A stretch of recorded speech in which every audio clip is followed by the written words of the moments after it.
क्या आपके घर में भी इलेक्ट्रिक स्कूटर या बाइक है? क्या आप उसे रात भर चार्जिंग पर लगाकर बेफिक्र होकर सो जाते हैं? अगर हाँ, तो ये खबर आपके लिए बेहद महत्वपूर्ण है। नोएडा के ममूरा सेक्टर 66 में एक ऐसा हादसा हुआ जिसने इलेक्ट्रिक वाहन चार्जिंग को लेकर कई बड़े सवाल खड़े कर दिए हैं। चार्जिंग के दौरान हुई स्पार्किंग ने कुछ ही मिनटों में एक पूरी इमारत को आग के लपटों में घेर लिया। इस घटना में करीब 50 परिवार फंस गए, जिन्हें फायर ब्रिगेड ने कड़ी मशक्कत के बाद सुरक्षित बाहर निकाला। रिपोर्ट्स के मुताबिक ये हादसा फेज 3 थाना क्षेत्र के ममूरा इलाके में एक 5 मंजिला मकान में हुआ। शुरुआती जानकारी के अनुसार इलेक्ट्रिक वाहन की बैटरी चार्जिंग के दौरान स्पार्किंग हुई। देखते ही देखते आग फैल गई और आसपास खड़े पेट्रोल वाहनों ने भी आग को पकड़ लिया। कुछ ही देर में पूरा भवन धुएं और आग की चपेट में आ गया। राहत की बात ये रही कि समय रहते रेस्क्यू ऑपरेशन शुरू किया गया और लोगों को सुरक्षित बाहर निकाल लिया गया। हालांकि 2 व्यक्तियों के स्वास्थ्य बिगड़ने के कारण उन्हें तत्काल एम्बुलेंस की सहायता से जिला अस्पताल भी पहुंचाया गया। ये घटना सिर्फ एक हादसा नहीं बल्कि उन लाखों लोगों के लिए चेतावनी है जो रोजाना अपने इलेक्ट्रिक वाहन को घर पर चार्ज करते हैं।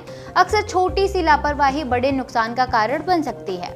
तो आइए जानते हैं कि ईवी चार्ज करते समय कौन कौन सी 4 बड़ी गलतियां कभी नहीं करनी चाहिए। पहली गलती, वाहन को चार्ज पर लगाकर घर से बाहर चले जाना। कई लोग स्कूटर या बाइक को चार्जिंग पर लगाकर बाहर निकल जाते हैं या रात भर उसे बिना निगरानी के छोड़ देते हैं। अगर चार्जिंग के दौरान किसी वजह से स्पार्किंग, ओवरहीटिंग या तकनीकी खराबी हो जाए तो शुरुआती कुछ मिनट बेहद अहम होते हैं। अगर कोई मौजूद हो तो समय रहते बिजली काटी जा सकती है और बड़ा हादसा भी टल सकता है। साथ ही चार्जिंग के दौरान वाहन पर बैठने से बचें और बच्चों को भी उसके आसपास जाने से रोक लें।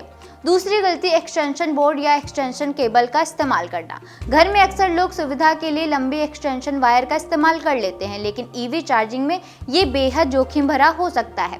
लंबे समय तक हाई लोड पड़ने से केबल गर्म हो जाती है, ओवरलोडिंग बढ़ जाती है और शॉर्ट सर्किट का खतरा भी बढ़ जाता है।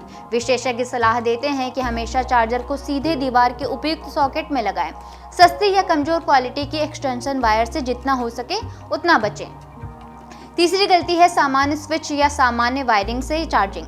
इलेक्ट्रिक वाहन की बैटरी चार्ज करने के लिए पर्याप्त क्षमता वाली वायरिंग जरूरी होती है। अगर सामान्य 5A सॉकेट या पुरानी वायरिंग का उपयोग किया जाता है तो वह लगातार लोड सहन नहीं कर पाती। इसलिए हमेशा 15A का सॉकेट या कंपनी की ओर से सुझाया गया वॉल बॉक्स ही लगवाएं। अगर घर की वायरिंग पुरानी है तो किसी योग्य इलेक्ट्रीशियन से उसकी जाँच जरूर करवाएं।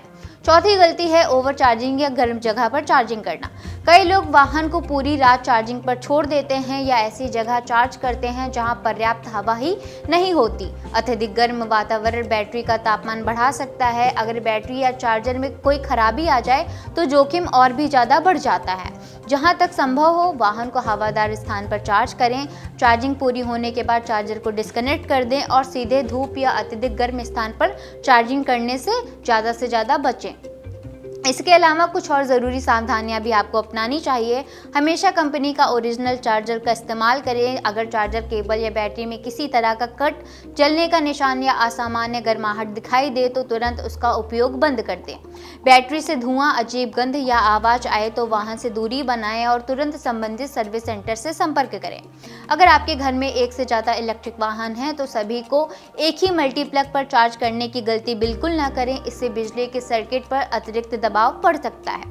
भारत में इलेक्ट्रिक वाहनों का इस्तेमाल तेजी से बढ़ रहा है। सरकार भी ईवी को बढ़ावा दे रही है, लेकिन इसके साथ सुरक्षा नियमों का पालन करना भी उतना ही जरूरी है। सही तरीके से चार्जिंग करने से इलेक्ट्रिक वाहन सुरक्षित और किफायती साबित हो सकते हैं, लेकिन लापरवाही कभी कभी बड़ी दुर्घटना का कारण बन जाती है। नोएडा की ये घटना हमें याद दिलाती है कि सुरक्षा केवल वाहन खरीदने से नहीं बल्कि उसके सही उपयोग से भी जुड़ी होती है। अगर आपके परिवार में भी कोई इलेक्ट्रिक स्कूटर या बाइक का इस्तेमाल करता है तो ये जानकारी उसके साथ साझा जरूर करें। आपकी एक छोटी सी सावधानी किसी बड़े हादसे को रोक सकती है। फिलहाल इस पूरे मामले की जांच की जा रही है। आग लगने के सटीक कारणों का पता लगाया जा रहा है। जैसे ही आधिकारिक जानकारी सामने आती है हम आपको अपडेट जरूर देंगे। अगर आपको ये जानकारी उपयोगी लगी हो तो वीडियो को लाइक, शेयर और चैनल को सब्सक्राइब करना ना भूलें। मैं जागृति, मिलते हैं नेक्स्ट अपडेट के साथ।